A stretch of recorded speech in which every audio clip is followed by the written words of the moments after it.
ግን ሞዴልነቴ እስካሁን ድረስ ማንንም ያወቀኝ የለም። ይሄ ነገር እግዚአብሔር ካከናወነና እጃችን ላይ ካሳለፈ ከዚህ በኋላ ሞዴልነቴ ለኔም ሆነ ለሰውም ለእግዚአብሔርም እየታየ እንሰራለን፣ እድገቱ ይኖረናል። በሲዳማ ክልልም ሆነ በአካባቢ የአትክልትና ፍራፍሬን በግብአትነት የሚጠቀሙ ኢንዱስትሪዎች አሉ። ሳይበላሹ ረጅም ጊዜ በማቆየት አምራቹ ተገቢውን ዋጋ እንዲያገኝበት ለማስቻልም መንግስት ከታዳሽ ኃይል አቅርቦቱን እያሰፋ ነው። የክልሉ ውሃና ማዕድን ቢሮ እንደሚለው በዚህ ፕሮጀክት አርሶ አደሮች በአነስተኛ መሬት የበለጠ ምርቶች እንዲያገኙ ከዝናብ ጥበቃ እንዲላቀቁ የሚያስችላቸው ነው። ይህ ፕሮጀክት በአቮካዶ ላይ ፓይሌት አድርጎ ነው የሚሰራው ማለት ነው። አቮካዶአቸውን ነው ኢሪጌት የሚያደርጉት። ከዚህ በፊት ከሚያገኙት ምርት በ3 እጥፍ ምርታቸው ያድጋል።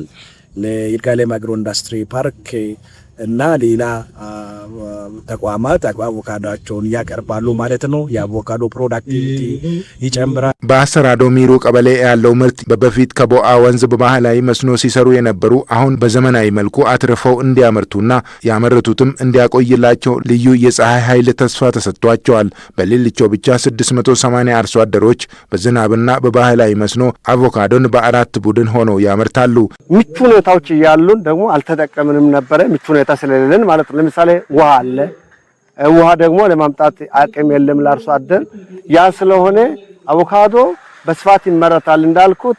ለዚህ ደግሞ በመስኖ ቢለማ የተሻለ ገቢ አርሶ አደር ያገኛል የሚባል እምነት አለ። ይሄንን እድል ካገኘን በኋላ የተለያየ ስራ ሰርተን ጥቅል ጎመን፣ ካሮት ሁሉን ነገር በጋ ሆነ ክረምት ሳንል ሰርተን ለእኛም በልተን እኛም ጠግበን ለህዝብም ለገበያም የመቅረብ እድል አለን። መንግስት በታዳሽ ኃይል አቅርቦቱ ትኩረት ከፀሐይ የሚገኘውን ኃይል ለአትክልትና ፍራፍሬ መስኖ በማዋል ለውጥ እንዲያመጡ እየሰራ ነው። የኢነርጂ ዘርፍ ሚኒስትር ዴታው የሚጠቅሱትም በነዳጅ አቅም ማሳ ላይ ፈሶ አዋጭነቱ አናሳ የሚሆን ነው። ከአቅርቦቱ ችግርና የአየር ንብረት ለውጥ ላይ የሚያስከትለውም ጫና ደግሞ ችግሩ እንዲያመዝን ያደርገዋል።